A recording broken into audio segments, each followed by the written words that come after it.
In this week's episode of RIPPIN, we're finally done with the pretenders and it's time to get into the contenders.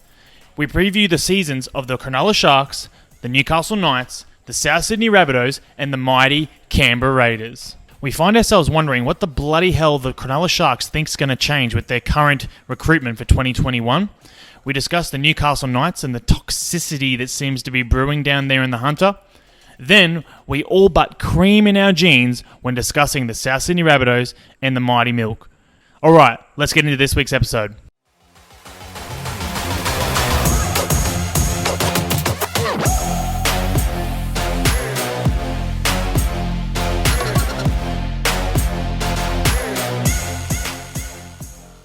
Alright, and we're back for another episode, previewing the 2021 NRL season. We're into the top 8. It's here, finally. A little bit of intrigue, a little bit of interest.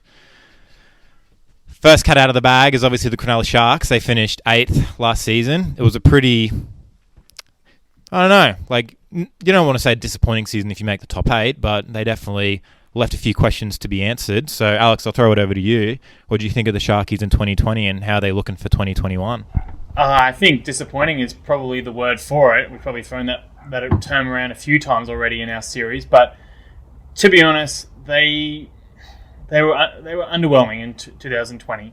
They were probably the best of the rest. So they may have scraped into the top 8, but they were never in touch with those top 6 or 7 teams. In fact, they never beat one of those top 6 or 7 teams. So it was either they were, putting a couple of wins over the Tigers and the Dragons and the Broncos and so on. But when it came to the Panthers, the Roosters, the Raiders, anyone else you want to look at in those top 6 or 7, they were pretty much consistently copping drubbings. I'm talking 10 to 14 points plus from those teams. So at the end of the day, I've got the Sharks as one of my 2 teams that are going to drop out of the 8 this season. And that is because while they have had a couple of real breakout players, I'm talking Talakai, Rudolph, Hamlin Ueli probably also stepped up. I know he's not necessarily new, but his status is growing in the game.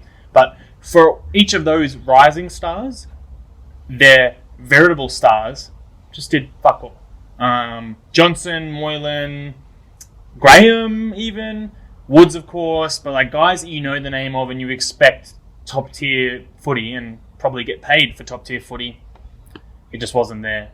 So, look, I think they lost one of their biggest stars in Bronson Cherry as well to that drug scandal that went on. Still pending the results of that one, I guess. But this is just a team that has a lot of controversy, and based on their performances last year and their roster additions or lack thereof for this season, I don't see their status changing in the game. Yeah, I think it's the same sort of feeling for me as well. I wasn't really impressed with the Sharkies last year. You said they were the best of the rest. It was almost fitting looking at the NRL ladder last year. They finished with a perfect point differential of 0. They scored 480 points and they let in 480 points. So, like you said, the 480 points was actually they were better than a few of the teams in the top 8, but no team below them scored more points and no team conceded more points than them in the finals. I think they played the Raiders in the first week of the finals last season. I think that was a week after they played the Raiders in round 20. The Raiders rested all their stars, beat them in a pretty close game, but, there wasn't really much that we were thinking for the next week, and then I'm pretty sure the Raiders just ran them off the park. So, yeah, look, I think they're still dealing with a bit of a, 2016? Did they win the grand final?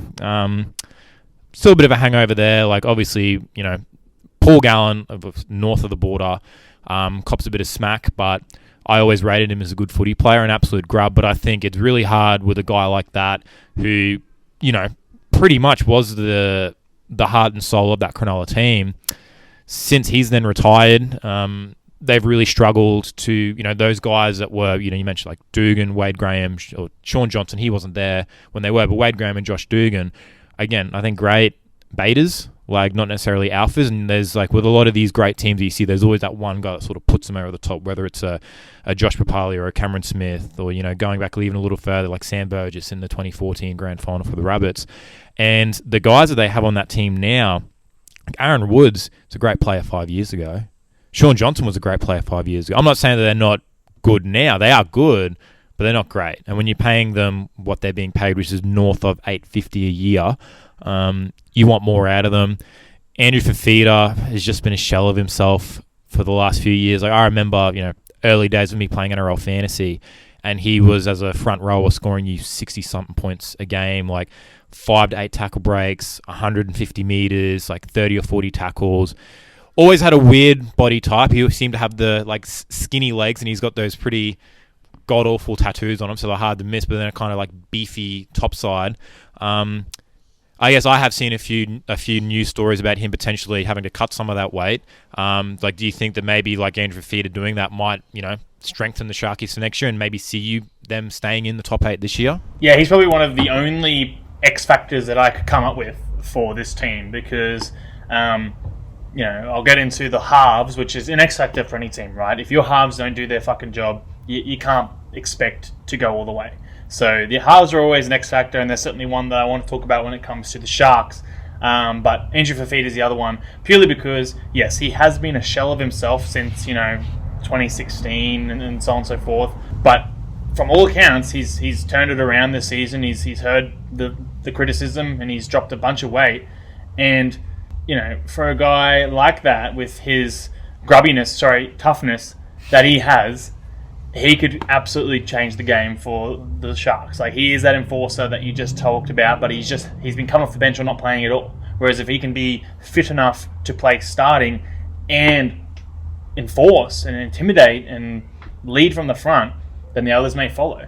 I mean, this team doesn't have shit forwards. They've got some pretty good forwards, including, most of those guys that I just named as their, breakout stars are all forwards. So they're not lacking in the forward pack. Which is why it also kind of surprised me that after the lack of success last season, there are only 2 roster additions. Just 2, by the way. One of them's Aiden Tolman, which is probably the last person in the last position that you needed to shore up the Sharks. Maybe in the halves, maybe in the outside backs. But the forwards, Rudolph, Talakai, Woods, they had so many forwards, and then they're adding Aiden Tolman, who is not going to break a game for you, number one, and is probably very much in the tail end of his career, and probably brought him across for next to no money. So, at the very most, he's like an insurance package for this team. But is he going to be an X factor? No. So, Andrew Fafita, yes, but who else? Yeah, and I think the most worrying thing there is all the teams below them on the ladder that we've obviously discussed at length. Even the team that's had the worst off-season in terms of bringing players in have seemed to do better than the Sharkies. Even the Brisbane Broncos, I would say, have done better with guys they're bringing in. Simply because there's at least, you can see what they're trying to do. Whereas the Sharkies, they're obviously put all their eggs in the basket of, okay, we've got Matt Moylan, who's just had an absolutely shocking run of injuries, and then from those injuries, confidence issues. Same thing with Josh Dugan. Wade Graham, when he's healthy, is probably one of the more interesting and fun second rows to watch because he can pretty much play as a makeshift half. But I think it's hard for the Sharkies because of all those guys I just mentioned. Wade Graham's the only really sort of Sharkies old boy, I guess. All those other guys sort of carved out their careers at different clubs, and without a guy like Paul Gallen there, you really are looking towards somebody like Andrew Fafita to lift the side up. But like you said, bringing in a guy like Aiden Tolman, someone I've spoken about a lot, is that you need those plotters that are going to do the hard yards and make everything easy for you. But they've already got those guys on the roster, and if anything, I think the signing of Aiden Tolman might hinder the development of was it Braden? Yeah, Braden Hamlin-Uele and Rudolph as well, who I think is a pretty underrated gun as well. Are they going to be happy? Are the agents going to be happy that they've got Aiden Tolman coming in? I don't think the Sharkies are lacking experience when it comes to the forward pack, and also as well, it just doesn't.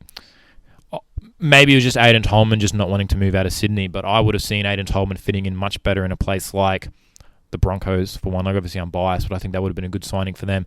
Even at a place like, even the Storm or the Panthers, a young sort of team that needs a little bit of an older head.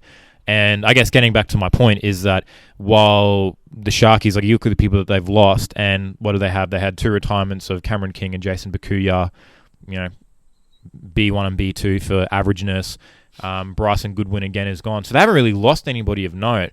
But I think that the biggest issue is that, like, of all the other teams below them who have been actively recruiting on the market, I think the Sharkies are in for a rude awakening when they conceded nearly 500 points last season to just scrape into the 8, and now you're putting all your money into the basket of Josh Dugan, Matt Moylan, Aaron Woods, Andrew Fafita, and even with Cam McInnes coming in 2022, there's been some chat that if the Dragons can get a player back, that they would be looking at, letting Cam McInnes go there this year.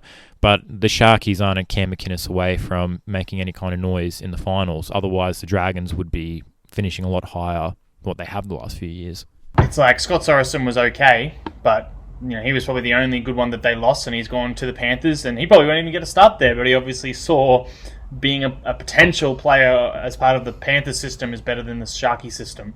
And I think the real issue underlying this pretty poor recruitment in this offseason is mismanagement of the cap for a few years now. The amount of money they threw at Sean Johnson, the amount of money they threw at Moylan, the amount of money they threw at Woods, it's all coming home to roost now. They've got no money to throw at anybody. They have to make do with what they've got. And what they've got was only good enough for 8 last year, and then they haven't improved on it. So, yeah, it comes down to a couple of X factors. It comes down to a couple of the players that have been paid stepping up this season. And so that's like my other X factor, or X factors, Moylan and Johnson. Those guys just need to fire. Moylan, over the past few seasons, fell out of favour. So I think some teams figured him out, number one, but also he's tiny. He's a little fella, and I think he just started to get bullied. Like, whether it was in attack or defence, if you can get your hands on him, it's ouchie time for Matt Moylan. So, he fell out of favour there, but in saying that, man, I have seen him single-handedly win games and decimate teams through his passing or his running or his kicking or his assist plays. Like, he can do it all. So he needs to get back in that team, and then he needs to produce. And then, of course, Sean Johnson. I've never thought he was that good. I know he's come up with some big plays over his time, but for the most part, I think he doesn't step up when his team needs him. And his thing was always how flashy he was. He was the touch player that came into the NRL or played like a touch player. But that's just the point. He gets hurt more often than not. If he gets tackled, he's going to get hurt. He doesn't like to get tackled. He wants to avoid the contact. And that's not someone you want in your halves. That's what teams like the Raiders sought to assess and fix last season with George Williams, because they knew that defense, they're going to run at your halves, and the halves need to be able to tackle, and they need to be able to survive those tackles, not just make them, but not end up being out for 8 weeks. So Sean Johnson just hasn't delivered for me, or at least consistently. And so I hope he does step it up, but I don't know if he will. Yeah, I think Sean Johnson is pretty good. I think he's been a little bit hurt by how the Sharkies have built the team around him. And also as well, it's a lot of people sort of say halfback and 5'8" are just the exact same position. They do the exact same thing on a footy team. But that's only if you've got 2 shitty halves. If you've got 2 good halves that know what they're doing, your halfback should be controlling the game, controlling the forwards, and doing majority of the kicking game, and the boring stuff, the arm wrestling, they're rolling their sleeves up, they're getting to work. Whereas your 5'8" primarily is doing the flashy plays, doing the stepping around, running out of the back. Think prime Anthony Milford or Cody Walker or Cameron Munster, and then for your halves, you look at a Nathan Cleary or a Ben Hunt or a Daly Cherry Evans. I think the issue with Sean Johnson, at least going back to his Warriors days, was that he's got an unbelievable kick on him. He can hoof that thing 60, 70 metres without too many problems. And I think his last season at the Warriors, he wasn't first. He was in the top 3 for kick metres on the season. But what happened with that was because he had such a great kicking game, the Warriors started trying to shoehorn him into halfback, and he just, at that stage in his career, he wasn't a halfback. He was definitely a 5'8", and he was a guy that needed somebody to sort of steady the ship. And it was weird because Maloney was wearing 6 and Sean Johnson was wearing 7 when they made that grand final together, but they were really doing the opposite job, whereas Shaun Johnson would get the ball in first receiver a lot. But that's only because they loved his speed and his change of direction in that first receiver role with the forwards not knowing what they were doing. But when it came to the managing of the game, it was James Maloney.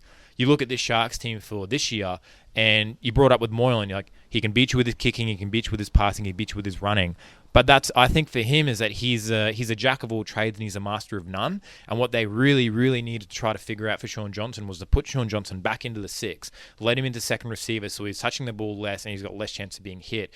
And then make it so that, yeah, he's got a great kicking game, but like when you absolutely need him to like pump the ball like 60 meters and you're deep into your own end, he can do that. But otherwise, like, I want to see Shaun Johnson as a second receiver with a halfback who knows when to give him the pill and when to give him the ball.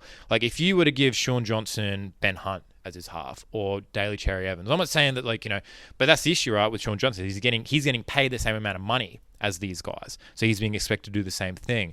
But I don't think that that's really what he can do, because like you said, those touch skills, you watch any highlight video and he's just like, it's like he's stepping raindrops. He's unbelievable and he's so quick on his feet, but he needs to have somebody there that will make it, and just the whole team around him, where he doesn't have to do that to get you back into a game, or he needs to do that every single week to win you a game. The best Shaun Johnson was the one, like, you know, playing for the New Zealand team that won the World Cup, where they had so many options around him and like RTS out the back that they weren't sure when Shaun Johnson was going to get the ball and when he was going to do that. If you can get somebody that can complement Shaun Johnson, which I don't think Moylan is going to be, unfortunately, he could do well and he could be worth his paycheck. But I just don't see that happening this year for the Sharkies. And like you've tipped as well, I've got them just falling out of the 8, finishing in 10th place. But I don't think they'll be playing a fun brand of footy, because it just looks like so many players on that team are just there for a paycheck. And Shaun Johnson included, since he's moved from New Zealand, I'm pretty sure it was because his then girlfriend's now fiance or wife got a deal. She's a netball player, pretty good one, got a deal playing for a team in the Cronulla area, and he wanted to move to Australia just to be with her. I just think he's sort of checked out. Like, he's getting paid good money. Like, I don't know, there's something going on at Cronulla where I don't like to bring up culture and, like, you know, like people not wanting it, but there just seems to be some sort of curse after the Asada issue, whether it's injuries, you know, like Flanagan had to leave them, like John Morris is seemingly always at risk of losing his job. I think he's been given the first 10 games this season. They've told him they want to see how he's going and then figure out what their next move is from there. Like, he requested a contract extension and they said no. And I haven't heard in a long time in any kind of sport a coach begging his team to re-sign him and the team just flat out saying no, like, we're going to give you like a probation period, essentially. So they don't have confidence in their coach. Unless the coach gets the team on board, why do they give a fuck? Really? And like, just the type of personalities they have on that team. Aaron Woods isn't a leader. He is only good when the going's good. Andrew Fafita's a little bit of a hothead, and when things start going against him, he turned into a bit of a grub. Shaun Johnson's too flashy. Matt Moylan's too injury prone. Josh Dugan's too injury prone. But like, that's like, they're still talented. They'll still win games, but it's just not the Sharkies that we've known for the last, 5 or so years, when they were a constant threat to win the Premiership. Well, you said that Shaun Johnson seems to have checked out. Well, you better check the fuck back in, because it's a contract year for that man. If he doesn't fire, he's going to be taking a big pay cut. So, yeah, you're right. I've got the Sharks dropping out of the 8. I see them dropping to 10th. I see the Warriors taking their place at 8th. At the end of the day, I just think the stars of this team aren't what they're cracked up to be.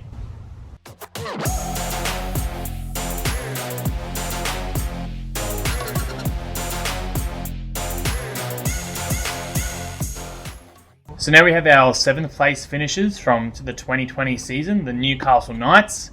What can be said about their season from 2020? I don't know. What did you think? What I was thinking about their season last year, it's always recency bias, right? You look at the last few games of the season and they just looked and felt like a broken down side. And it got me thinking about the Knights, prospects for this season. But I did a bit of research and actually looked back to like the start of last season, and they started out with an absolute bang. They won their first, the 4 games. They won 3, drew 1. They started out against the Warriors, and obviously, you could say what you want about that win. The Warriors, that's when the COVID stuff was just sort of starting, and they weren't sure what they were going to be doing.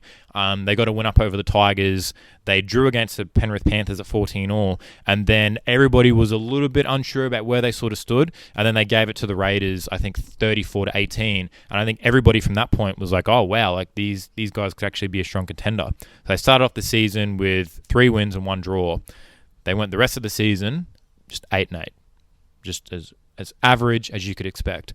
I tried to look to the losses to see if there was anything that I could find, and of 4 of those 8 losses, they lost 2 against the Storm, they lost 1 against the Eels in a close 10-4 battle, and then they got blown off the park by the Roosters. So you go, okay, 8 losses, 4 of them, 2 against the Premiers, 1 against the Roosters and the Eels, all teams that were in the top 4. But then you look at their losses, and that's where you sort of started to see the type of team that the Knights were. They lost to the Cowboys early in the season. They lost to the Dogs, who obviously finished second last. And then they got blown off the park by the Titans in the last game of the season and had a cheap game that they lost against the Warriors. So you looked at that, and the way the season started and the way that it ended, you think they're just not really there yet. But boy, they had some injuries to deal with last year. So I think in round 11 against the Bulldogs, they started the game with Andrew McCulloch and Connor Watson. And then in a 5-minute period, they lost both Andrew McCulloch and Connor Watson for the season, one with a hamstring, one with an ankle injury. And then a mere 5 rounds after that, they then lost Blake Green with an ACL for the season. So right there, in the space of 5 weeks, you lose your starting 80-minute potential hooker, your utility that could... Connor Watson is a great footy player. People seem to forget how good he was at the Roosters and how much he did for them, and when he's got talent around him, how much he can rise. They lost him when, your like-for-like replacement for your hooker just goes, so then you're now looking for your third string, you're scraping the bottom of the barrel. And then Blake Green, who Mitchell Pearce needed to help steady the ship. Once those 3 guys went away, all that pressure went to Kalen Ponga. He's good, but he's only young, so it was only a matter of time until, they started to fall off. And I think, much like the Sharkies finishing 8th, I think the Knights only finished 7th because of what was happening underneath them. They just weren't really at the level of the rest of those teams.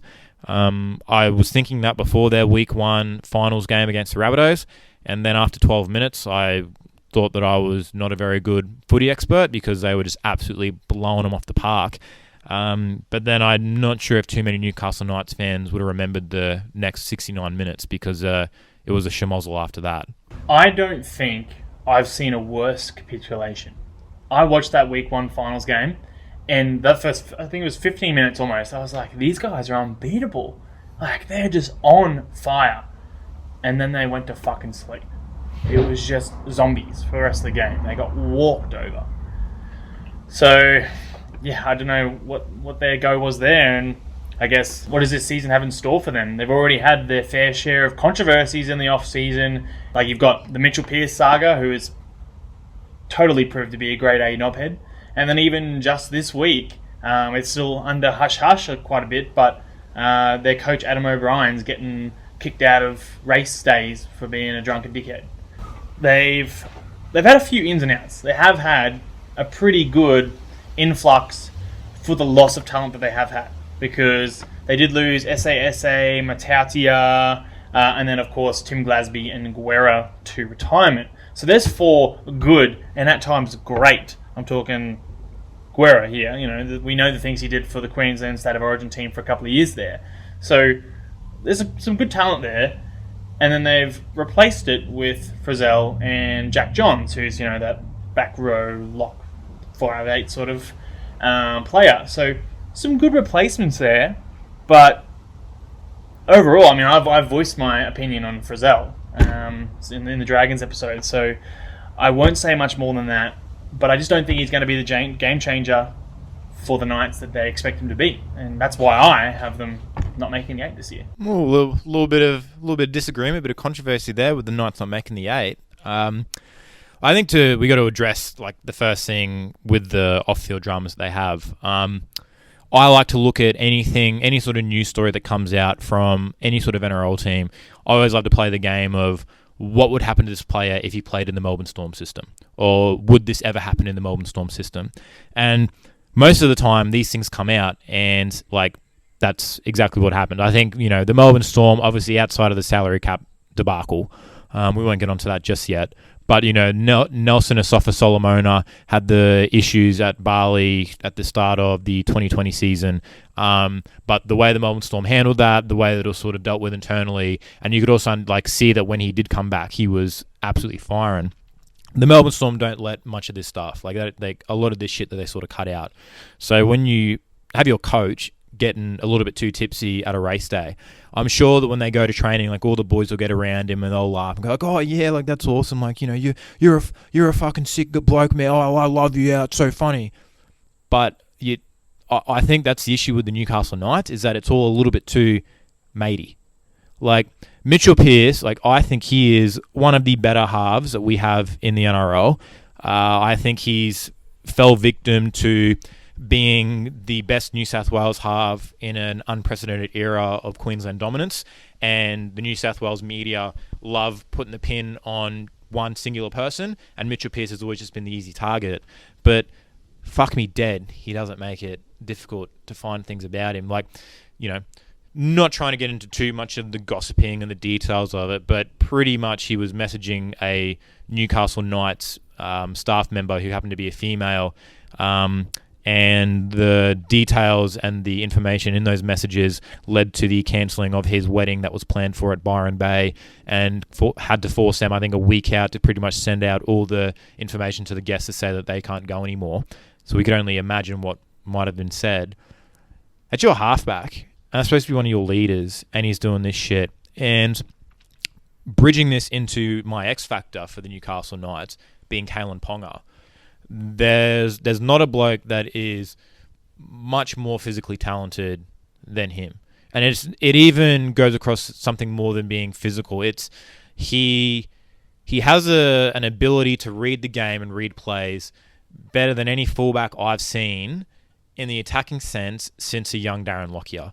It is uncanny just how good he is and how he is able to just find himself being around the ball at the right time. But the issue for the Newcastle Knights, particularly with all the injuries that I detailed, is that when you don't have many strike weapons around Kalen Ponga, teams can just focus on Kalen Ponga. And he's still young, he's still really raw, and he has a tendency to, when the game's not going too well, he tries a lot harder. And nobody can ever fault his effort. He had to miss the Origin series because he had to get his shoulder completely rebuilt, which he was playing with since, I think, round 14 or round 15. And I've seen a lot of news articles come out and say that, Kalen Ponga, he doesn't have what it takes to be the next great fullback. He doesn't have the same amount of drive. But the only reason why they say that is because he's a flashy player. But he's still nuggety. He made 30-odd tackles in his Origin debut, playing number 14, coming into the game in the middle. So he's shown that he's got a little bit of toughness about him. But it's so hard to see the Newcastle Knights making any kind of big noise in the finals without Kalen Ponga playing well. But the issue for that is, in order for Kalen Ponga to play well, everybody else around him has to as well. And I think Kalen Ponga could fall a victim to his own talent. And we've seen so many players over the years that have, he signed a pretty big deal with the Newcastle Knights. He's probably going to be there for a while. He recognises the history of the area. He understands how big the team was back in the Andrew Johns era. And I think he wants to rebuild that. But unless there's some kind of systematic evaluation of the whole team and the whole structure from top to bottom, I don't see them being any more than a fun team to watch week to week, because it all seems to be silly buggers. There doesn't seem to be anybody there that when the going gets tough can really crack the whip. It's all well and good to beat the Raiders by 3 tries in round 4, but it's a completely different situation when you then, obviously it's the end of the season, but then a week before the finals, you get belted 36-6 against the Titans, who are already out of finals contention. I know the Knights couldn't have lost their spot in 7th, but it's not like they didn't want to win that game. You know what I mean? They would have loved to have that momentum. And then that week 1 finals loss against the Rabbitohs just sums up who the Newcastle Knights are. In the first 12 minutes, they were up 14-0. They were scoring more than a point a minute, and I think they ended up losing that game 42-18. And that included them scoring the last try in the 79th minute. And the difference there in those two teams of the Rabbits and the Knights is that the Rabbitohs know how to weather the bad. Like, they know how to weather the storm. Whereas the Newcastle Knights, they're so talented and they're so good at footy that when the first thing that they do doesn't work, everyone starts throwing their hands up. And Mitchell Pearce needs to be the guy, and was brought in to be the guy to steady that ship. But if I'm a Newcastle Knights player, I'm not respecting him. You have to think that issue is going to come to a boil at some point during the season, because it's just a dog move, really. For all you Knights fans out there, I really feel for you, because I feel like, to Spencer's point, you're going through what Raiders fans went through for many, many years, particularly let's talk about 2016 through 2019, where it was just up and down. You watch your team week in, week out, and it was exciting to watch the Raiders, in 2016 in particular, but throughout all those years, really, really exciting. But probably half the excitement for a fan of that team was are they going to win this week, or are they going to shit the bed? If they get a win, you get so hyped up, but then if they lose, you're just pulling your hair out. And I think that's what it's like to be a Knights fan right now, because week to week, yeah, they can come up with some good footy, but it's going to be either hair-tearingly frustrating losses or really, really exciting wins. So that's what I think the Knights are in store for, particularly because I just can't imagine how much tension there must be in that playing group now. To your point about Mitchell Pearce, the other thing about this whole situation is that particular staffer and her partner are very good friends with a number of players on the Knights team. So it created this rift where this is supposed to be our leader, and he's supposed to be getting married and just a mature guy who's trying to chat up what is said to be a young girl, I don't know how young we're talking here, on the eve of his wedding. So I can't imagine that there must be some tension there of, why should we respect this guy? This guy is a bit of a piece of shit. And I 100% agree with that. I'm the first one to say, NRL players need to be able to make mistakes. NRL players are not gods. They're just regular people like us, except they've got an amazing talent on the football field. And especially when they're young, they make some mistakes and they learn from it. But Mitchell Pearce isn't young anymore. And Mitchell Pearce has made some mistakes before. So now this is a trend. Now he hasn't fucking learned. He's been doing this shit for a decade, and he still hasn't learned. So for me, just wanker move, absolutely deserved to be stripped of the captaincy. And I think at some stage there, if he's both not living up to his responsibilities as a leader in the club and not bringing them the wins this season, I'd like to see a green man partnership in the halves. That's what I'd like to see. So that's why I've got them dropping out of the 8, and I've got the Titans coming into number 7. They're probably all good points there, particularly as well. I think with Mitchell Pearce, there's just something something's brewing there. I would say that out of all those, out of all the teams this season, the Knights probably have the biggest boom or bust potential for me. And I know some people might say that it's a cop out, you're not I am picking the Knights to finish 8th. That my tip is that they will make the finals, but their whole season is hanging on a sheet of ice, because it can go one of two ways, right? Either Mitchell Pearce atones for his sins, he goes out in his way, he goes above and beyond to fix everything.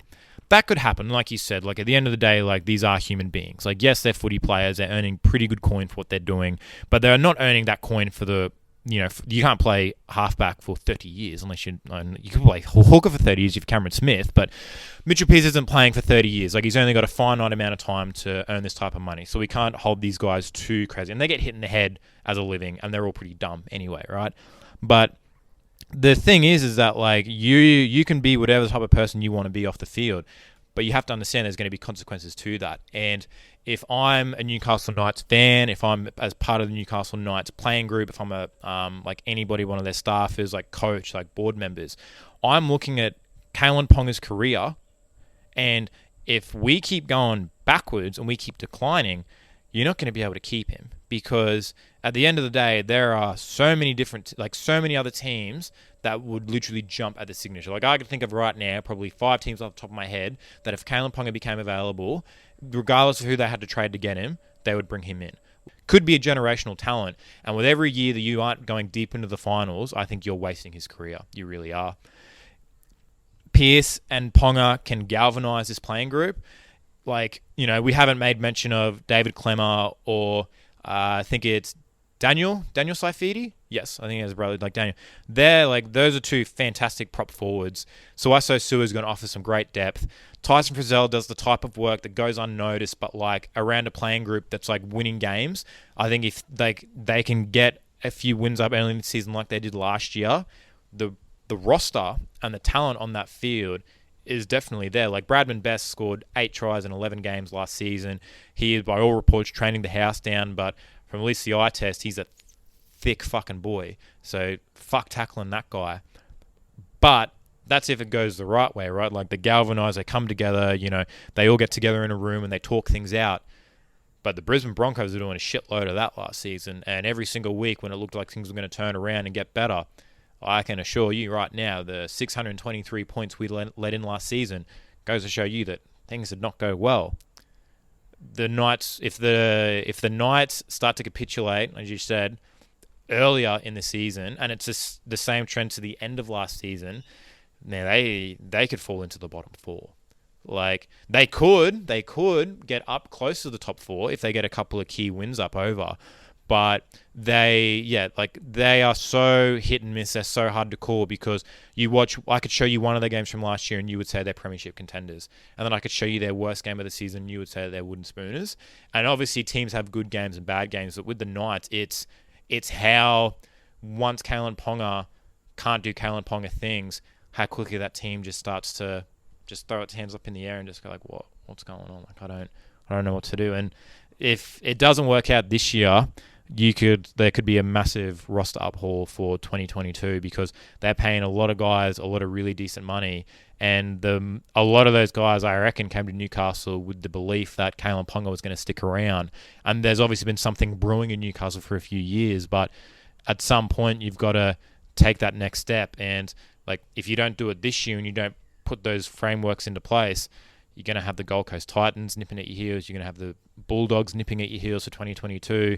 Down the line, you might like the Broncos at some point you think will like figure things out. So there are 3 teams that finish behind them that are all going to be making moves in the next few years to put themselves back up there.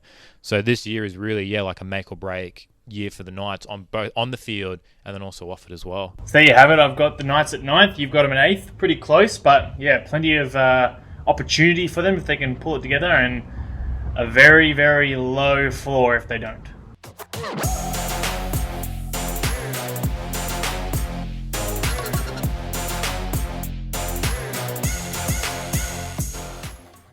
All right, my man. That brings us to the pointy end of the stick. Look, if we're being completely honest with you guys, the first 10 teams, the bottom 10 finishes from the 2020 season, we sometimes found it really hard to come up with content for them because there's just such a chasm between the bottom 10 and the top 6. Like, we found it really hard sometimes to come up with nice things to say because those teams are in such rebuilding phases. They're not recruiting well, they've got a number of issues or weaknesses that are still going to be way too hard to overcome, particularly if those top 6 teams continue to perform the way that we all fully expect them to. So we don't apologise for that. We did as best we could. We tried to be fair. We tried to be realistic as well, and that's why at times it just felt like we were trashing teams, but there's just some glaring weaknesses, I thought, in most of those teams that I think are going to prevent them from being a real contender. So without further ado, that brings us to our 6th place finisher from 2020, and it's a team that the both of us are feeling very, very good about for 2021, which is the South Sydney Rabbitohs. So what did you make of their season 2020? Yeah, we're truly into the contenders now, going to the pretenders. Look, I'll get to their 2020 season first before I blow the lid off everything. They, like any Wayne Bennett team, I always look at fondly because I just love the bloke. Obviously, Brisbane Broncos fan. He's a god around those parts. Like, I feel bad to think that I was happy that we got Siebes instead of him. It just goes to show you the type of coach that he was, because the roster that he had went to shit, and then the roster that Siebold had, he's continued to make good, and obviously brought them to the preliminary final last year. That is where their season ended, unfortunately, against the Penrith Panthers. Look, it was an interesting season for them because they started off the season not too great. Obviously, bringing Latrell Mitchell in, that was their key signing. Obviously, he fell out of favour with the Sydney Roosters. It's very funny how the dealing of Kyle Flanagan at the end of this, or at the end of the 2020 season, was met with people saying that the Roosters were unfair to him, that it was like, he shouldn't have been made the scapegoat. But then when they let Latrell Mitchell walk, everyone was happy to just say that, oh yeah, he's one of the guys that has to go, despite them winning the grand final in 2019. And honestly, like I always rated Latrell Mitchell as a gun. Like, yeah, he's a bit of a grub, but even then, like, I didn't even think that he's a grub. I think it's just that he plays a game of footy a certain way, and people just put him on a pedestal for so much of the time. Every team needs a grub. Like, I think you're a one-eyed footy fan if you think that your team doesn't have a grub. You're just willing to put up with that grub. In my team, the Canberra Raiders, it's Joe Tarpany or Hudson Young. And Hudson Young really went grubby there for a bit. But every team has a grub. And Latrell Mitchell is one of them at the South Sydney Rabbitohs. But he can be. Because who's going to stop him? And I think that's what half of it is, right? Like, it's more, I think it's like when he belts a 40-metre field goal against a Storm to finish them in extra time. I think you're more angry at how good he is, you know what I mean? Where, like, if he was playing for you, well, that's it. Like, if I watch a game of footy with Latrell Mitchell, and since he moved to the Rabbits, because I like the Rabbits far more than I like the Roosters, it's actually been a lot of fun to watch him play football because he is just such a fantastic, just instinctive footy player. Yeah, and I know you have a lot to say about his contribution last year and the impact that it had. But, I mean, for me, their season was like, it was ups and downs. And it was like, when they were smashed with injuries, it was tough for them. But when they were on, they were on. And particularly when Cody Walker and Adam Reynolds were on, holy shit. They ended the season pretty much everyone's pick for the Premiership. And I couldn't blame them. The eventual premiers at the Storm had showed some glimpses, but they'd also been handed a couple of pretty embarrassing losses. And, like, just, you weren't necessarily like, oh my God, they're going to go all the way. It really did look like that for the Rabbits. So everyone was on them, and I totally understood that. And then they had, like, even guys like when Latrell Mitchell went down, you had guys like Corey Allen who stepped up, and Jaden Sewer who had an amazing season. Like, both those guys were such an integral part of the Rabbitohs' success, and before this season were not rated as one of the better players in the game, and have since gone on to become Origin stars and probably will be paid accordingly for the rest of their careers. This was a team that was pretty much ready to go on to the Premiership and fell just short against the Panthers, who I think if the Panthers turned up in the first half of the grand final probably would have won, and I think they'll always rue that. But that just goes to show if the Rabbits just lost to the Panthers, and I think the Panthers actually would have won that game if not for a really lackluster start, then the Rabbitohs were indeed right up there. And then once again, they've had a few masterstrokes as far as roster additions, and so I think it's going to be hard to stop these guys this season, right? Oh, that's it. Like, I think I mentioned I think it might have been the Gold Coast Titans episode, or maybe even the Manly Seagulls episode. When you look at the ladder each year, you try to look for teams that, like, okay, who do we think, just based off the eye test, like, who do we think is going to go, like, keep on going well? So, for example, the Penrith Panthers, like barring some kind of player exodus or like every player getting injured, you'd expect the Penrith Panthers to continue to be a top 4 side for at least the next 3 or 4 years, contracts pending, right? You look at a team like the Sydney Roosters, are starting to get a little bit long in the tooth, a little bit older. We're looking to see a decline. We're looking to see them fall off the cliff a little bit.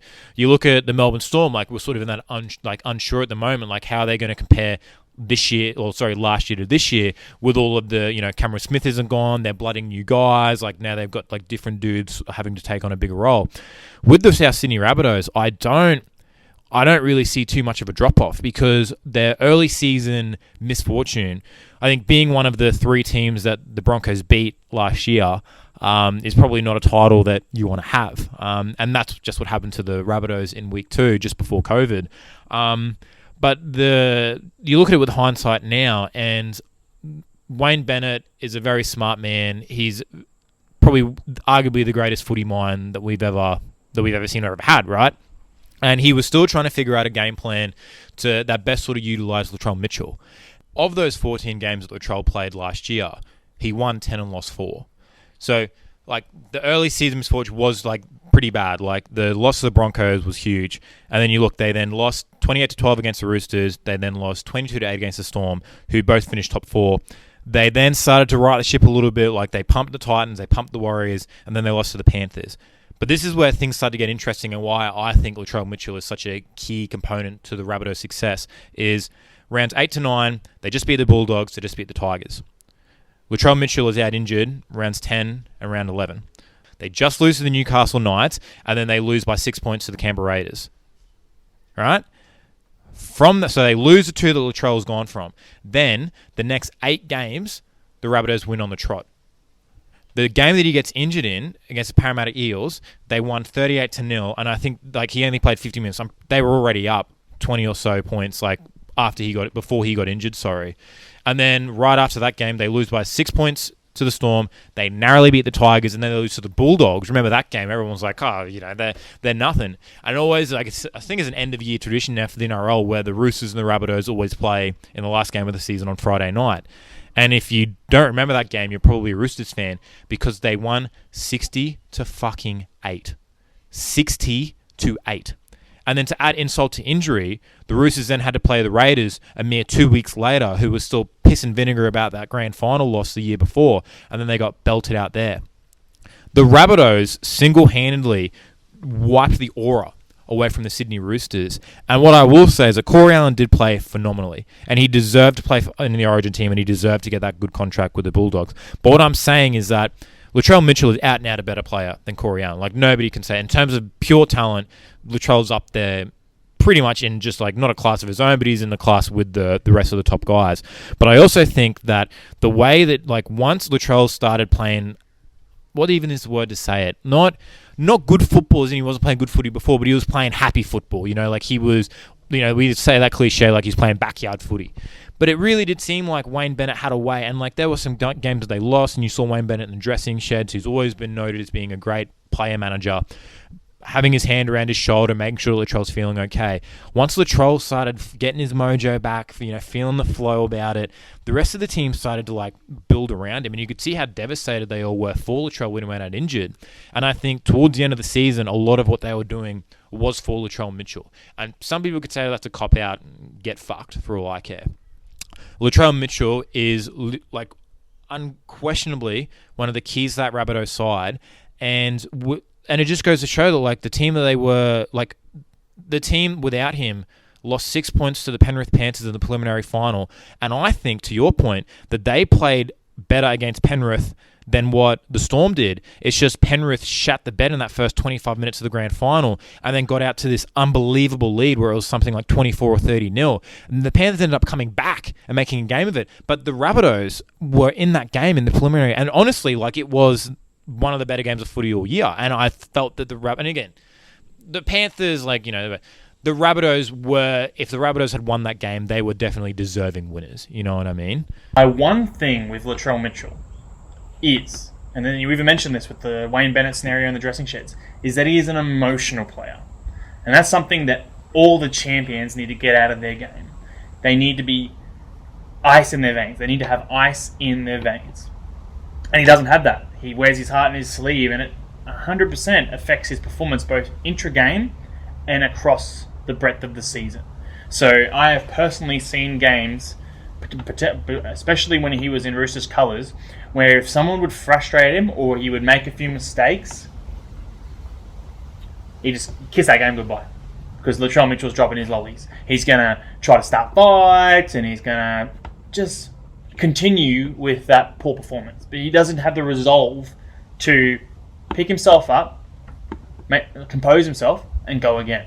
And that's my one problem with him as a game breaker for the Rabbits, or the potential block between them and their premiership success, is if he does have a run of poor form, or if teams can just get under his skin in a game, he could just go missing. And if he does that, bye-bye.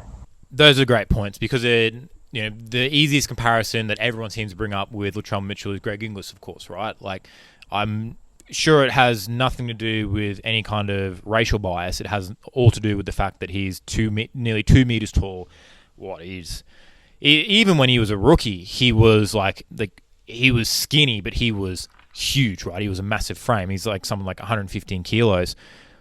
Greg Inglis, he always had, maybe it was the Melbourne Storm system, but he always just had this kind of like Iron Man resolve where you never knew if he was angry, you never knew if he was happy, you never knew if he was injured, you never knew if he was healthy.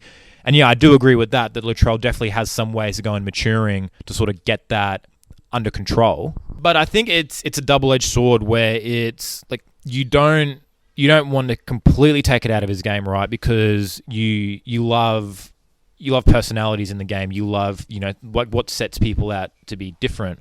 And also what draws players around him. And I don't want to harp on about Latrell Mitchell nonstop. What I will preface with some of the ins that they had, you told me to bring that up earlier, is so the Rabbits have brought in 3 really good signings, I think, across all 3 levels of their team. So in the backs, in the spine, and in the forwards.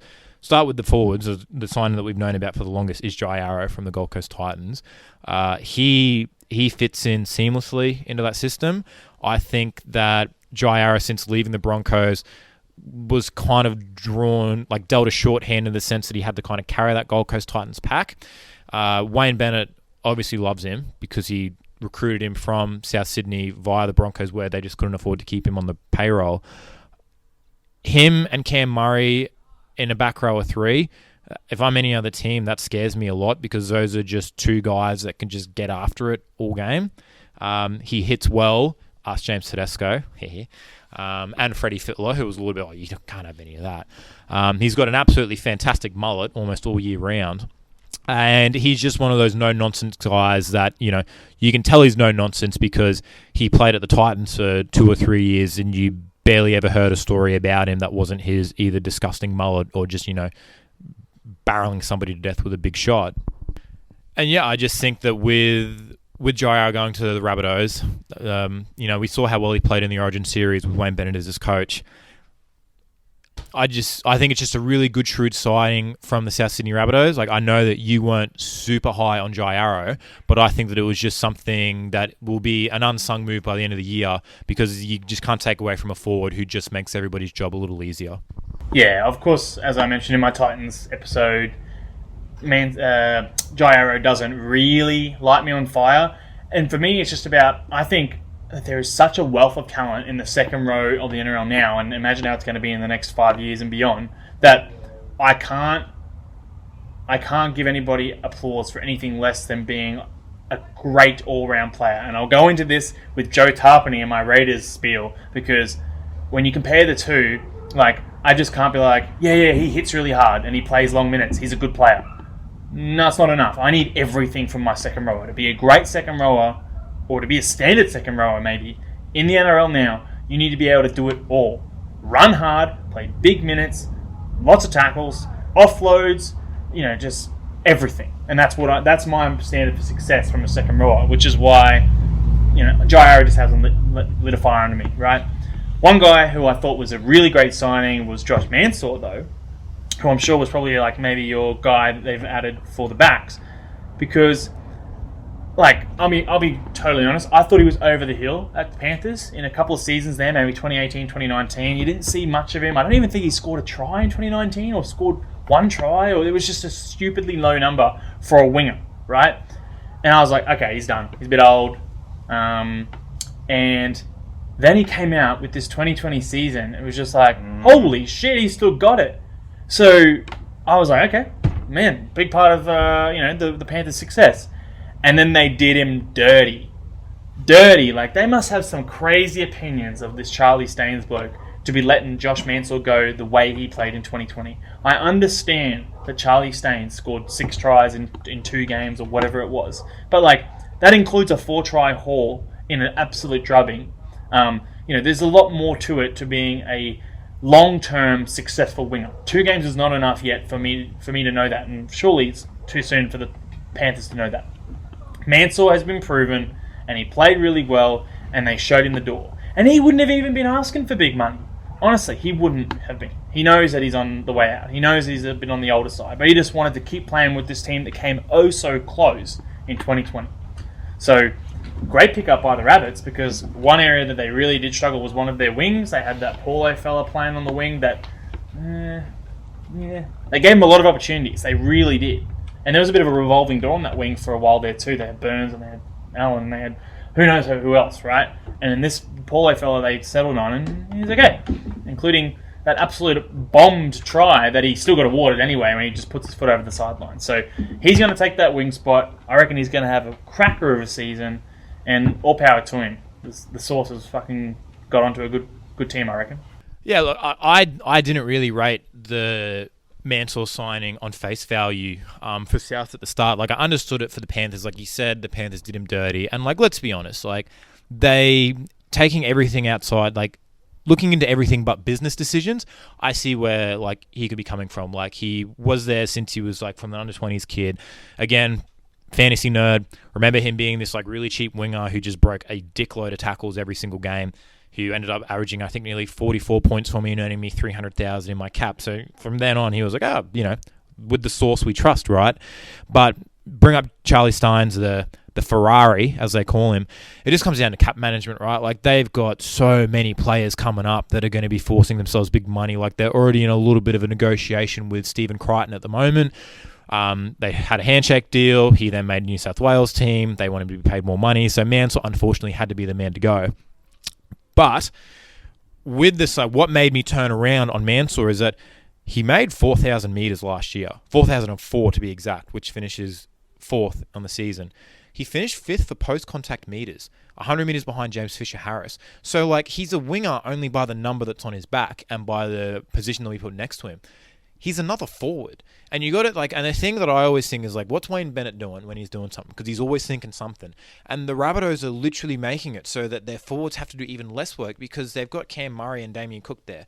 Cam Murray is undersized. Like, he's got so much heart and so much dig, but he still is undersized, which is good with the way the rules are coming. But you want to make his job as easy as possible. You want to make Damien Cook's job as easy as possible. And the way to do that is to have a winger that at the start of every set allows your forwards to not have to run so quickly back down the field, because rather than, like, having a winger like I don't want to, like, put anybody in the spot here, like, Jordan Kahu, or, like, small guys like, like back in the day, like a Lachlan Coo, like people that weren't strong at running the ball back. The Rabbitohs had so much success with Greg Inglis being back there and running it up hard. You've got Latrell Mitchell now, Alex Johnson's a speedster, and now Josh Mansour. So rather than having them run back to the 20, they don't have to run back they've only run back to the 40-metre line, right? Because the Rabbitohs, off the start of their sets, are just making so much ground, like, through the middle. Another signing, like, Mansour's a great signing. I think Dry is a good signing. But the last signing in the halves for me is Benji Marshall. Like, you brought it up in the Tigers podcast, Alex, that how the Tigers let him go with the money that he was quoted as offering. And I brought up about how John Morris had to literally... he's praying to get an extension. Benji Marshall, who literally won them a grand final, is the reason why people flick past footies. The reason why I reckon maybe half the kids that play footy now want to play halfback is because of Benji Marshall. And they just go, nah, we'll see you later.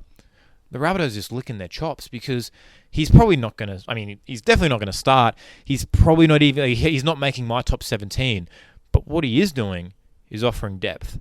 And if one thing's been shown out of Adam Reynolds and Cody Walker is that they're both really good footy players, and I rate the both of them, but fuck, Reynolds has had a tough run with injuries, and Cody Walker has to play Origin. Well, played Origin last year, should be playing Origin this year if he plays well enough. If he's not playing Origin, he might be playing out of form, which means you have Benji Marshall there to kick him up the arse. But that's what Benji Marshall offers you, right? He's won a premiership, he's an older head. Bennett brought him over to the Broncos and gave him a career resurgence. And Benji Marshall at the start of that season was just supposed to be depth. And they ended up becoming the starting halfback. So Benji Marshall is an unbelievable signing. And also for the fact as well that, like, it's not just what Benji Marshall brings to the Rabbits. It's by signing him and not letting any other top team grab him, what you're potentially costing a team like that as well. Like, we've seen this story before, right? Like, old player who's, like, doesn't have much, like, tread left on the tires, like, goes to try to kick it at the Storm or the Roosters, and then ends up becoming a, top NRL player again. The Storm definitely have a position there. Like, if Jerome Hughes doesn't step up with Cameron Smith gone, he could have been a great signing for the Storm. It doesn't matter. The Rabbitohs have him now. And it's So my bringing this all back to my Latrell Mitchell point is the amount of like flack that he's copped over his career is absolutely ridiculous. Like 26, so he's 23 years old, turning 24 this year, right? So 2016, 5 years ago now, when he was 18 years old for the Roosters, 24 games, 14 tries. It's a pretty good run. Next season, 2017, 23 games, 15 tries. That's pretty good. Yep. 2018, 24 games, 17 tries again with 90 goals. Became their like goal kicker. And then 2019, the year that the Roosters let him go, I was wondering like, oh, why he played 25 games, scored 19 tries, and kicked 98 goals. He was like 19 tries as a centre. And yeah, I know what you're saying, like, oh, but like he was playing in the Roosters, so he was an assistant player. That's my point for the Rabbitohs this year, is that slowly but surely through the Seabold era, now through the Wayne Bennett era, they've been putting together this team that were just little additions here, there, and everywhere. Now all of a sudden, you take a step back and you look for the 2021 season and you go, holy fuck, the Rabbitohs are a contender, and holy fuck, this Rabbitohs team looks as good, if not better, than that 2014 team that went to the grand final. And I don't see any weaknesses. I don't see any player who's at an age where they might fall off a cliff. Obviously, some guys don't grow and mature like as they get on, but like from this like stage, like right now, like I've got the Rabbitohs, like I've got them definitely top 4, and they're my pick to win the grand final. Like I could honestly rave on about the Rabbitohs for another hour or so, but they, from top to bottom, the coaching, the board, the infrastructure they have around them, the Rabbitohs like chances to succeed. And what I will say before I hand it over to you, Alex, to either agree with me or dispute this claim, is the Rabbitohs had a very disjointed season last year that was very up and down. Like you mentioned, like they had some games that they won really well. They had some games that they lost. But at the end of the day, they were 6 points away from a grand final against the Penrith Panthers, who at that stage had won 17 straight or 16 straight or something like that. So, and the Rabbitohs, for me, have only gotten stronger. Like, yeah, I think Ethan Lowe retired. They lost James Roberts, who, again, was an absolute non-factor. And really looking through their team list of players that they've lost Corey Allen and they lost Bailey Sirinen, who played some decent minutes. But they brought Jai Arrow in, so the Bailey Sirinen is not an issue. And Corey Allen, like he only got his opportunity and only left the Rabbitohs for more money because Latrell Mitchell got injured. So, yeah, for me, it's like, honestly, it's like not grand final or bust, but like I think if the Rabbitohs don't win the grand final, I'll both be shocked and disappointed. I can't disagree with you that they're a real fucking threat. Honestly, I can't. Because even you say, like there's no real weaknesses in their team, because I even rate their second-class second rowers and forwards, like Liam Knight, Mark Nichols, like those guys had some big seasons last season, and they're guys that prior to that had been released by a couple of other clubs and, out of favour, and they just all come under Wayne Bennett and perform, and that's, I guess, what happens with Wayne Bennett, and it's happened in the NFL with Belichick and Tom Brady. Is like there's this guy that people just get up for. He knows how to get the best out of people, whether it's motivation, whether it's just giving them their space. I don't know what it is, but Wayne Bennett does it well, and he showed that in 2020, and I think they're only going to go better in 2021. So I definitely cannot disagree with you that they're a huge threat. They are my pick. If the Raiders can't go all the way, then I think the Rabbitohs will, but they do have the Raiders in their way, so that's maybe going to be a problem for them. But at the very least, I think they'll finish the end of the regular season in the second spot. There you go. Fucking. It was said, from the pretenders to the contenders, like the Rabbitohs are just a very interesting threat. And I think as well, one thing that can't be discounted for the Raiders heading into the Rabbitohs heading into this season is, of course, the fact that the rule changes with the ruck speed and the forwards, and they, for a little while now, have always had a forward pack that's maybe been a little bit undersized and maybe a little bit too mobile. But now, how does that look? And I guess the biggest elephant in the room as well, or maybe the smallest, is that Damien Cook is their hooker, who I don't know if you know, Alex, but he won a couple of beach sprint champions in under 14s to 16s, I'm pretty sure, which, according to a lot of people, means he's just really fast. And really, really fast guys around really, really slow, tired forwards is normally a good recipe for success.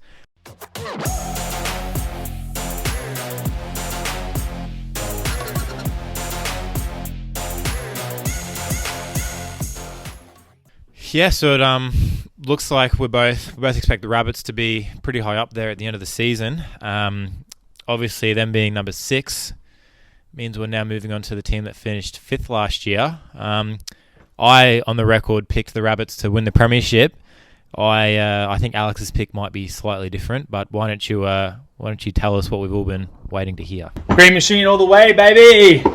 Like, as I said, and I think the Rabbitohs are my very close second. If the Raiders can't, come up with the goods this season, but I think looking at last season and how well they did, kind of what I believe to have been against a few adversities of their own, and then how well they've done from a recruiting perspective, I'm really, really excited. So, just to preface straight up, I actually thought that the Raiders' finish last year, both on the regular season and when they lost to the Storm, was an underperformance. The season as a whole was an underperformance by that team. And of course it's always going to be if you're comparing it to a season where you went to a grand final. But I honestly thought that they could have gone all the way, again, if not for a few things that both A, didn't go their way, and B, were their own damn fault. So, for a lot of the season, they actually were the most decimated team due to injury. So, of course, they lost Josh Hodgson, but then a huge chunk of their second row and forwards pack. So, there was that game against the Roosters right after they lost Josh Hodgson and a number of other players, where they had like a guy that only just scraped into the top 30 was their last ditch second rower, and he had to play off the bench from Kai O'Donnell was who it was. So like they were decimated by injury and still came out to win that game and won many games, including coming from behind for so many wins last season. But that was what was actually so frustrating about it, was the fact that they were coming from behind all the time. And this was in games against the Dragons, the Broncos, the Bulldogs, like the bottom dwellers. And these are the kind of teams that the Raiders would let get out to a lead and then have to peg them back. And it just wasn't up to the standard that I think we all expected from the Raiders in terms of how well they played at the end of 2019. And then I just expected them to grow. When it happened a few times in the start of the season, I thought, okay, get a few cobwebs out of the system. COVID-19 made it a really stop-start season, but they'll get better. And then they didn't. And it was just really, really hair-pullingly frustrating that they never figured that shit out. And it didn't cost them. They kept coming back for those wins until they didn't, of course. So the final time where they let a team get out to a big lead on them and then they couldn't peg them back was, of course, the final against the Storm. So we were actually at that game and we were part of probably 20,000 people that was stuck outside of the stadium due to some technical issues. So Ticketek was having server load issues in addition to an over saturation of people trying to access the internet at that particular time to access their tickets. So the whole thing went down and nobody could get in. They actually had to get to a point where they just opened the gates. So this is still mid-COVID-19, hey, and they're just letting thousands of people stream through. No protocols whatsoever. It was mayhem. So by the time we got to our seats, 15 minutes into the game, the Raiders were already 18-0 down. And from that point on, and 12 beers later, it didn't get any better. It was a really, really tough night for the Raiders, and I guess it was a really poor end of the season to what could have been and should have been, in my opinion, a Premiership winning season. However, in the last 6 months, the Raiders have done some amazing recruiting, and I think it's just testament to the culture that they've built and the prospects that they have for success. That some really good players have chosen to come over to the Raiders. And based on that, I'm really fucking excited for 2021. Yeah, I think the hubbub around the Raiders is for real now, I think. I look at last season for them, and I almost see it as that transition from being the hunter to the hunted, right? You make mention of, so many teams had to come back from behind and beat that, definitely were beneath them, i.e. Dragons, Bulldogs, Broncos. But then, we talk about the top four, but I really think last year it was outside of the Roosters kind of I guess really only the Storm and the Panthers all season were two of like the top tier teams, but there are definitely some teams there that when there's a big game coming, they just know to sort of turn up and to perform. The Raiders seem to be really good at that when it comes to for most of those big games, they can really do well, right? But against a Storm, I can't really comment because I didn't really see the first 5-10 minutes of the game. It was already kind of over by that stage. But the rest of that game was very much just they'd just been punched in the mouth and they just didn't really have any way to sort of come back from it. The 2019 season, where you and I both went down to Canberra for the preliminary final against the Rabbits, the thing with that season all year was that it was a fairy tale, right? It was the underdog. They were scrappy. They were clawing. Like nobody expected them to do it, and they just like found a way to sort of get in. And I guess that motivated them, right? But then this year, like what's to motivate you? Because now getting to the grand, you've already made the grand final the first time since 1994 that they did make a grand final, and they did that, and they fell oh so short. Now coming into this last season we had, every single team was circling. You circle the Storm, you circle the Panthers, you circle the Raiders, right? Because they were the grand finalists. Like Jack White won the Dally M Player of the Year. Like they're absolutely loaded from top to bottom. So now teams are looking at the Raiders as not it's really fucking cold to go down to Canberra, and nobody likes going down to Canberra. No, like you've got a target on your back now, and like you said, Josh Hodgson getting injured relatively early in the season, although it led to the maturation of Josh Starling, who I think played. Josh Starling? Is it Josh? Tom Starling, sorry. Broncos fan here. But now does that cause an issue where now that Josh Hodgson's back, do they have to maybe overpay to keep Starling there? But let's get into those, like some of those ins and outs that you were talking about. I look at the list there, and obviously taking away from CHN because he came in mid-year. I think the one for me that's maybe the biggest one is probably Ryan James, I would have to say. Yeah, I know that you probably agree with me on this one, that this could be a masterstroke for the Raiders, because this is a guy that they've been able to pick up for pennies on the dollar because of the real run of bad luck that he's had. And we've actually been really critical of players that are injury prone, so I guess we've got to show some consistency here and put an asterisk on Ryan James. He's injury prone, and he's been out for a long time. So if he keeps going the way he's been going, then there's no hope for him. But he did come down on pennies on the dollar because he wanted to join a team that he thought he could bring back his best and that he could go all the way with. And I'd forgotten what it was like to watch this bloke play. It's been years. 2018 was his last proper season, so 2 years. And when I look at his stats for those seasons, particularly 2016 and 2018, holy shit. Like, again, at the time I wasn't really paying much attention to the Titans. Nobody was. But this is a guy that carried that team on his back. Mm-hmm. He had some of the best stats for those seasons. So I think it was 2016, he broke a record for most tries in a season by a front rower, which was 13 tries. And 130 meters on average, 30-something tackles. And this is a guy who's 190-something centimeters, 110 kgs when he's lean. So big boy. And that was the problem with the Titans and the Raiders in years past, where they had their Shannon Boyds and so on and so forth, and they were just too big to get around. Ryan James doesn't have that problem. He's actually a machine for his size.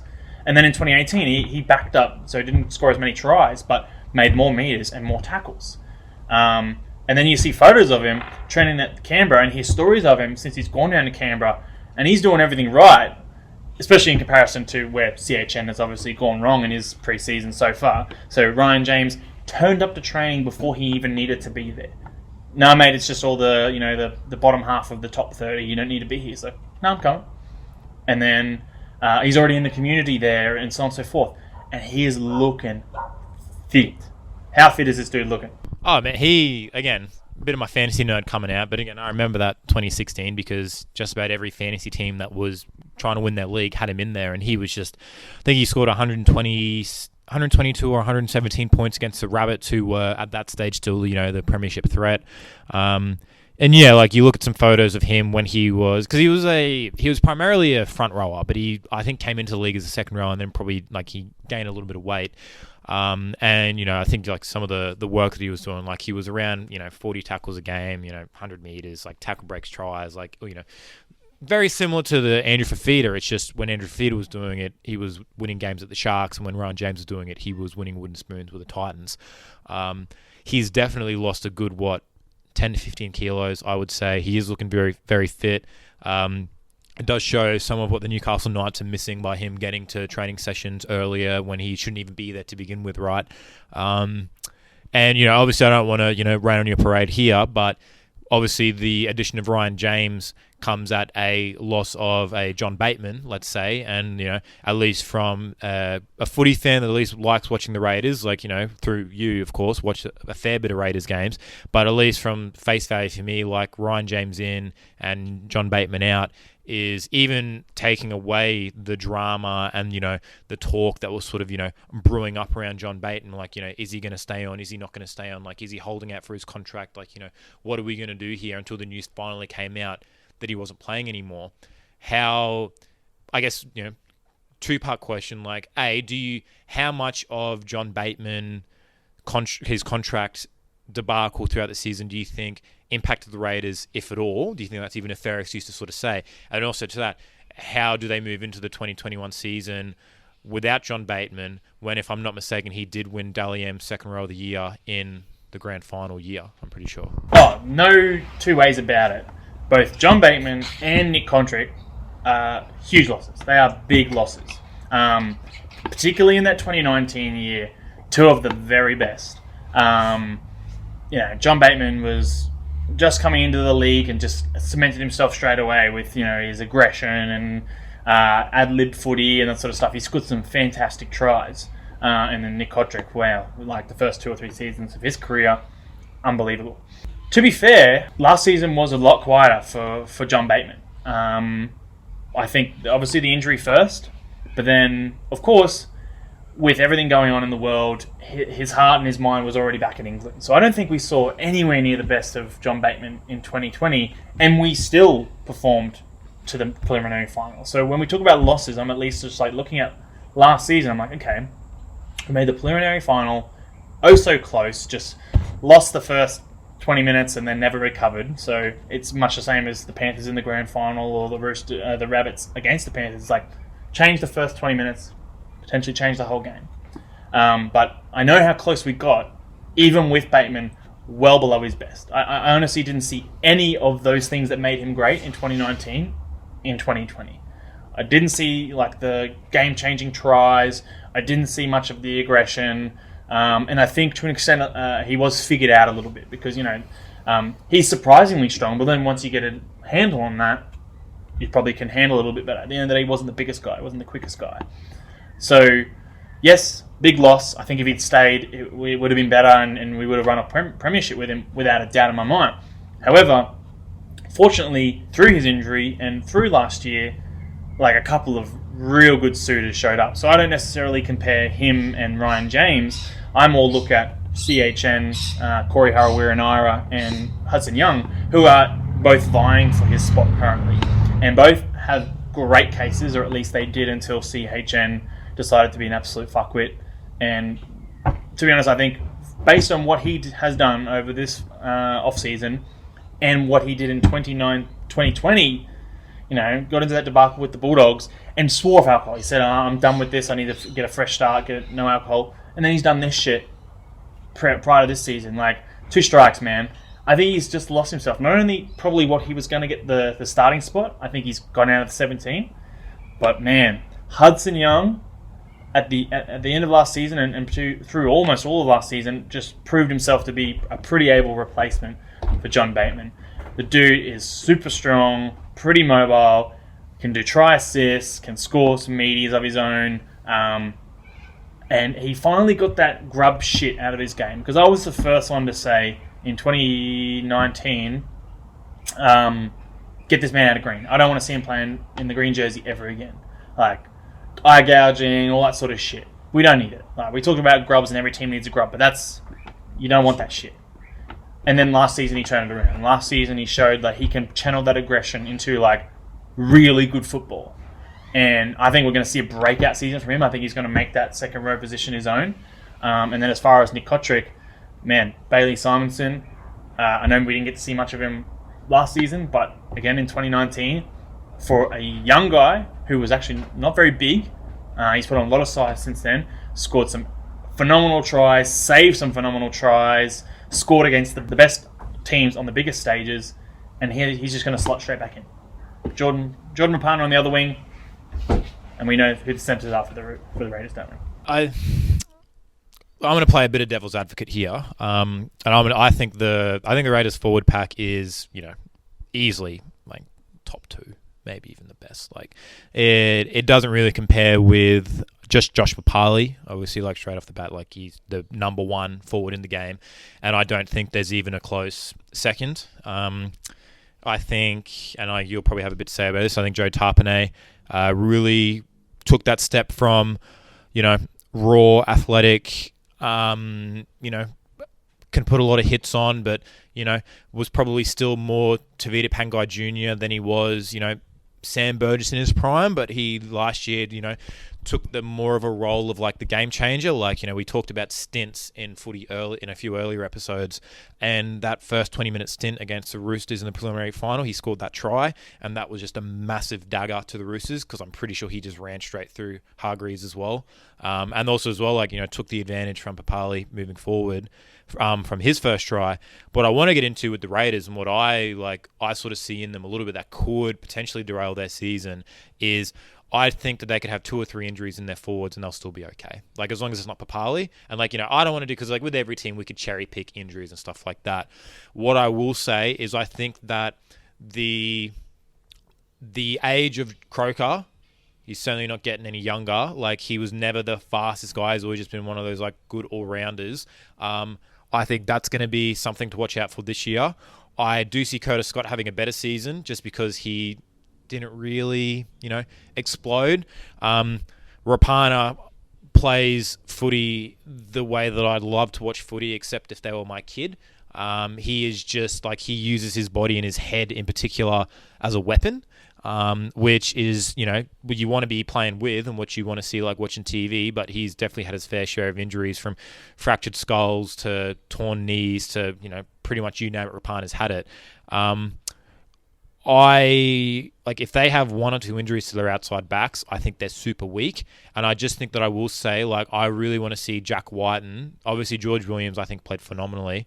I think my X factor for the Raiders coming into this year is definitely what can Jack Whiten do as an on-call performance, because for so many years he seemed like the outside back that was, you know, like, sort of shoehorned into the Hearts position because he had such a great passing game with him. And they were just like, you know, with the natural inclination with backs is, you know, if we bring the guy in one to play 5/8, then he can still do the running of what a centre can do, but now he can also sort of like play make. And it took him, it was a testament to, you know, being patient with your star players, that it took Jack Whiten a fair few years to even look like I'm going to go as a serviceable 5/8, you know what I mean? Like, there were many games that we watched where you weren't too hot on Jack Whiten because he just wasn't playing up to where you thought he could be. And last year, he didn't even need the Dally M. Like, we think the Dally M here on this show is an absolute fucking debacle with how they score it and how they vote it. But if there was ever a more deserving recipient last year, I think it was Jack Whiten, because no Josh Hodgson. Their outside backs, while good, are definitely not your Joseph Manu's or James Tedesco's. And obviously, you know, got to mention Charnsey. But again, Charnsey's the same thing, where he plays like Rapana, where he sees his body as a weapon. And like the way that the stuff that he puts his body through, like, I don't think, and you can attest to this, Alex, you've watched all the Raiders games, has there ever been a game where that cunt hasn't either A, gotten injured, or B, fallen down to cramps? Charnsey gives his all. He's 100% in all the time. He became instantly one of my favourite players when he came on to the Raiders in 2020. It was just unbelievable to go from, you know, we had Jack Whiten at fullback, who, that was the time when I was like very like hot and cold on Jack Whiten, and it's obviously showed that he was just in the wrong position because, or just young. I think he has matured a lot in his last couple of years, but he just dropped balls and he still drops a lot of balls, to be honest. But, you know, when he moved into 5'8", I was like, okay, like, this could be good. But who the fuck's going to play fullback? And then, you know, Charles Nickel clocks out. I looked at a couple of his highlights, And I was like, okay, it looks all right. But one thing that did stand out was that he had 7 tries in 7 NRL games, I believe it was, for the Warriors. And they still let him walk, obviously, because they had RTS. Worked out well for him. Good call. Worked out well. But then, just came out last year and won everybody over, of course, with putting his body on the line. I think he is the best defensive fullback in the league. 100%, because he is positionally great and body positionally great, can get under the ball, but he's also willing to get in there. Mm-hmm. And again, I think he did that in that Roosters final where Brett Morris or one of the Morris brothers is running into the in goal and he just smacks him as hard as he can. So I love me some Charnsey. I don't know about the outside backs, so I know that a few of them are young, potentially young. Simonson's young, and then if Croker's no good, then we've got to bring in Tomoko or Harley Smith-Shields, but I think they're all specimens, and again, maybe this is just because I've watched them even in trial games and sort of stuff. They're all very, very good, and I think they have the potential to be stars. And I'm not a one-eyed green machine supporter. I will say, if there was one bloke that I would probably drop out of the team right now and not feel a thing about it, it is Jarrod Croker. He had a really quiet season last season. He made some terrible decisions, both defensively, but more importantly, offensively. Just holding the ball when he should pass, passing the ball when he should hold. I think there was just something else going on there. And I think he sometimes gets a little bit of leeway because he's the captain and the goal kicker. Everyone loves him, and I understand when you love your leader and you need your leader. But there's a reason why we also brought on Josh Hodgson as the captain, because I think that he really was struggling as a leader. So if there's one guy that I think has been a weak link in the backline, it's actually our most experienced guy in the backline, in Jarrod Croker. And if he does end up having a few rounds out with injury, I think we'll probably see some good shit from whoever takes his place. Yeah, one of the things I do remember from that Raiders Storm prelim, amongst the pints and pints of gold, was Vunivalu grabbing Jarrod Croker by the headgear and just doing things that probably shouldn't even be legal in this state. It was tough viewing. And I think that's sort of my point with Jack Whiten, where he's now a Dally M half, right? And we look recently to some of the halves that have won Dally M Player of the Year. The first two that come to mind to me are Cooper Cronk and Jonathan Thurston. And one of the greatest features of Jonathan Thurston's game, which, again, obviously they're completely different body types, so it's very hard to say that they were the same type of player. But Thurston started out early in his career that he was going to test you with his running game. And Jack Whiten from day dot, it's been the opposite, right? We know that he's going to test us with our running game. So if he gets other people outside of him involved with his passing game, then that's why he wins down Player of the Year. Because when Jack Whiten is on, he can just cut fucking ribbons through a defense. For Whiten to take that next step into the Thurston or the Cronk territory, and even a player that famously never won a Dally M but should have, Darren Lockyer, biased New South Wales media there, is to raise a level of these outside backs. So I'm not saying these outside backs are going to fall on their face. I vouch for Ricky Stewart as a coach.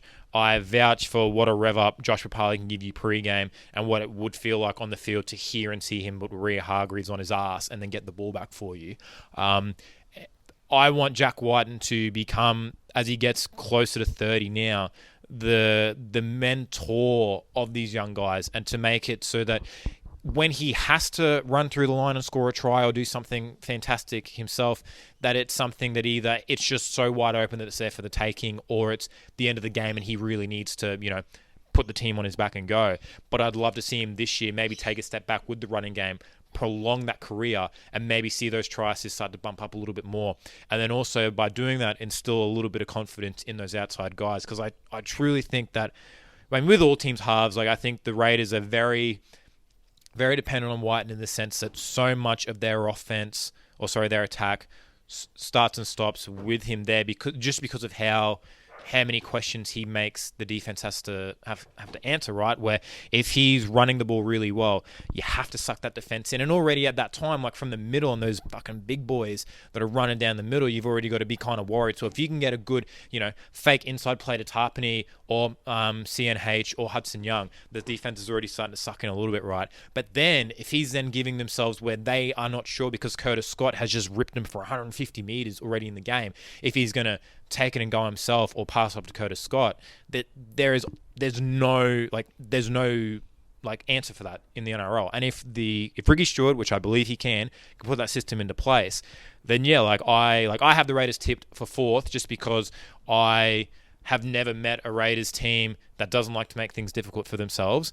And as fun as the Raiders are to watch, I see the top being really congested, but again, I see them throughout the season. They always deal with injuries, but Ricky Stewart, and I think this Raiders team definitely knows, like in a lot of sports, like the NFL and the NBA, and even to a certain extent the AFL, like teams know when they kind of need to be ready and like when they need to turn on. And I think the Raiders being able to rest their guys for the Sharks game in round 20 last year, then they belted up the Sharks, and then they came out like pissed off teenagers against the Roosters, and they belted them. And we said then that we were worried that might have been the Raiders' grand final. And then 10 minutes into the game against the Storm, and again there was some dramas where they were in Canberra, they had to fly to Sydney, fly to Canberra. Like, we're not making that as an excuse, but I truly believe that 2020 they wanted to get even with the Roosters. I think they did that, and then I think once they got there, I think the Storm just had a little bit more to play for, because I think all the Storm players knew that was Cameron's last dance, and Cameron Smith at Suncorp is just a different kettle of fish. I reckon that this is going to be that the Raiders, I don't see a grand final being out of the question or a win at all.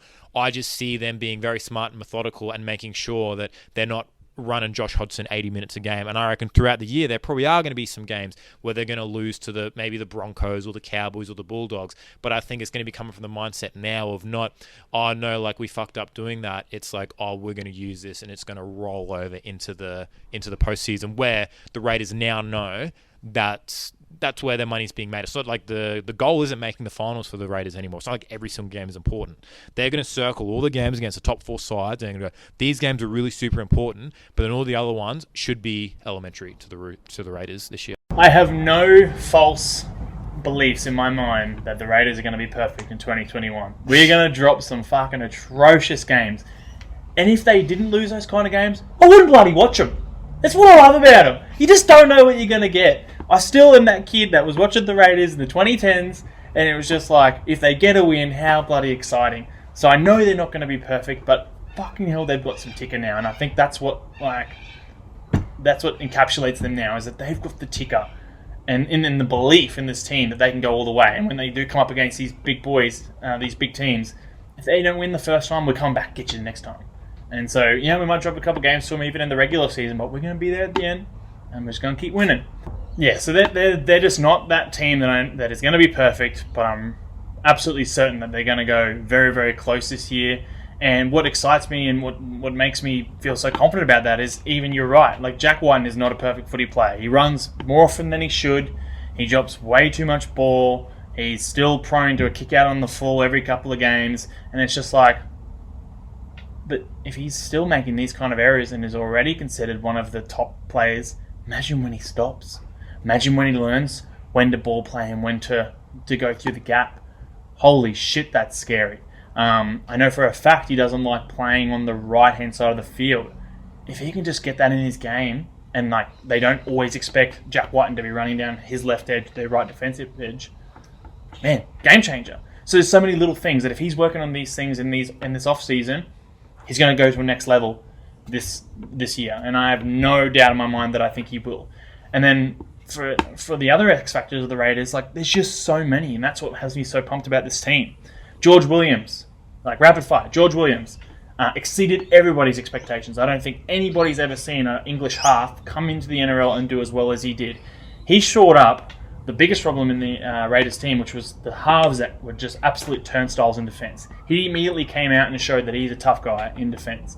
In addition to that, try sits out the wazoo. I think he led the league in forced line dropouts and a few meat pies for himself. Then you got Joe Tarpany. Easily my favourite player. You know for years that I've been like on this guy, just like, yeah, Big Joe. Like, he's amazing. But he did suffer from, the way you put it, that TPJ inconsistency. Amazing one week. Did you even see him the next week? And then this season, just blew the league apart, where now everybody's like, whoa, who is this guy? And he could just do it all. And this is the second rower of the future that I was talking about when comparing with Arrow, in that Joe Tarpany can play big minutes, he can get you big meters, make a lot of tackles, but he can also get a try assist, He can also offload the ball. He can also break a game apart, and that's what those gyros and sort of stuff can't do. And it's why Kickout is considered one of the best, because you can do all of that, and that's why Crichton is considered one of the best, right? So that's why Joe Tarpany, for me, is like he's hitting his straps at the right time. And then, that try he scored against the Roosters in the final. Pure sex. But, of course, then Josh Papali. Like, what needs to be said about this guy? Best prop in the game. And we always agree, and particularly because we were at this preliminary final against the Rabbits in 2019, no front row forward can score a try at will and in game-changing moments like Josh Papali. He is just unrivaled at the moment, and if all reports are true, he's lost some kegs and he's going to be even fitter and faster in 2021. And then my final thing is like, the depth in general. Like, if you lose a Hudson Young, you bring in a Harry Russian, or you bring in Ryan James. If you lose Bailey Simonson, you bring in Harley Smith-Shields, you bring in this guy. There's just so much depth at every position for me, at least to an extent of like NRL level or better. And that's one of the problems with some of the other teams, is that you lose one guy, you got nothing. You got a guy who's untested in the NRL or something. The Raiders have got tested at every position and better than average, I think. Yeah, I can't fault Joe Tarpany. Hopefully he stays healthy again. The only thing that I worry about with players like that is Sam Burgess used his body like a weapon a lot in his early career, and he just dealt with knee injuries, because sometimes, you see it in a lot of different sports as well. If it's really hard to tackle a guy up high, you just start tackling low, and that's when you start getting knees bent in, like getting knees folded to the side, and ankles and hamstrings and everything else getting all like bent out of shape. So let's hope that doesn't happen. And Josh Papali, there's not really anything to really say about him. He's just a man mountain, and if he is losing kilos and if he can get even slightly faster and slightly fitter without losing much of his strength, then it's going to be a really, really rough time for the next 2 or 3 years. And, Petro Civoniceva managed to hang around for a fair few years into the tail end of his 30s, and I could see Josh Papali doing that. I mean, it used to be a thing that a prop never hit their prime until they were 30 or 31 years old, but if that's the case with Josh Papali, then good luck to the rest of the league, because there's no close second to him. Outside of maybe some question marks at, half depth behind Jack Whiten, but I think you say that with all teams, and a few outside backs that probably need to just not really step up, but I think it's just the thing with Kotrick. Like, he did provide some meat, he did provide some tries, but that's why you bring you guys in, right, is to make sure that you fill up those gaps. And the Raiders, to me, look like a side that, with their forward pack, probably won't need to rely upon their outside backs as much as other teams will. And, I think that you would probably love it if the Raiders became a team that maybe, rather than winning games 30-12 and then losing games, like 36-6 or something like that, just got into arm wrestles, because I think they're a team that's just perfectly suited for that type of style where they can just bash you for 80 minutes long. And, I think the Raiders will be a team where if a team can maybe win that first 30-minute stint of Josh Papali, you got a chance of winning the game. But I reckon most 30 minutes at the start of a game for the Raiders will be them getting it over. And I would like to see, actually, if Ricky, a few games last year, he started Papali on the bench and then brought him on for the second stint of the game, and everybody was like, what's Ricky doing? He's got rocks in his head. And then the Raiders would kind of stay in the game for that first 20 or 30 minutes, and then the moment Josh Papali stepped on the field, the Raiders would just score two or three quick tries and just blow the game out of the water. I'd love to start to see a little bit more of those tactics starting to sort of show themselves up in the NRL, where it's not just the small guys that are being the game breakers. You literally have a Josh Papali who, is waiting to come off the bench, and then when he does, you see teams literally quiver in fear.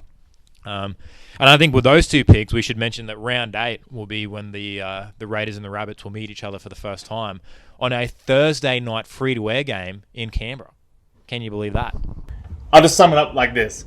This is the team. This is the best team they've had in 27 years, in my opinion. And they're not going to make it easy for themselves. They're going to make it much harder than it needs to be. But I see them finishing the regular season in 3rd spot and then taking it all the way to the hole. Raiders for the Premiership. There was a mic drop in between that. Look, I'm not going to fault you. I think the Raiders look really good. But your Your words about the Raiders pre-season are about as strong as a piss in the wind, because every year since 2013 it's been the Raiders' year, and I think every year since 2013 you've put a pretty big bet on the Raiders at the start of every year to win the Premiership, and rightfully so. You didn't cash out in the grand final in 2019, and you probably should have in hindsight, but I admire your moxie. But I am the same with you. I see the Raiders well and truly being up there in the top 4. Obviously, we've got 4 more teams we're going to break down in the next few episodes that will sort of, see whose spot they might be taking. But, man, like the Raiders and the Rabbitohs for me at the moment are probably 1A and 1B. They can beat you in all areas of the park. 2 super experienced managers. Ricky Stewart is obviously so intertwined in the Canberra culture and like their community. And it's not necessarily that I think like it's becoming win or bust for the Raiders, but much like the Rabbitohs, there aren't too many guys on that roster that you say are gonna fall off a cliff from age. And like the Rabbitohs, they have a lot of guys there that have definitely shown some promise that if they keep on taking those next steps, and I expect the Raiders to sort of disappear from being that team that would 1 week belt the Storm or beat the Storm in a close game in Melbourne and be the first team all year to beat them, and then the next week, lose to the Tigers by like 40 points. Like, I think if the Raiders lose any games this year, it'll either be against top competition, or they'll lose because they're either resting players for Origin, or they had players injured, or they just had an off week. But I think the Raiders well and truly have the blueprint to go all the way. I just don't see them going as high as the Rabbits. I've got them tipped for 4th. That's the end of this episode of Rippin' In. Thanks as always for listening. If you're here with us, you have a really serious rugby league problem, and for that, we thank you. We release our episodes weekly, where we preview and review every single game in the National Rugby League, and also deep dive into some of the biggest issues affecting our great game. If you've liked what you've heard, we'd love it if you left us a rating or review on Apple Podcasts or Google. We will left the link in the description below this podcast. Even better, you could share this podcast with a friend or family member. If you have a question you'd like to ask us, or if you really disagree with anything we have to say, you can leave us your comments in the section below. Don't forget to like us on Facebook and hit the subscribe and notify buttons on your favourite platforms like Apple Podcasts, Spotify, and YouTube. For now, that's it from us. See you next week for our next episode on the season's previews.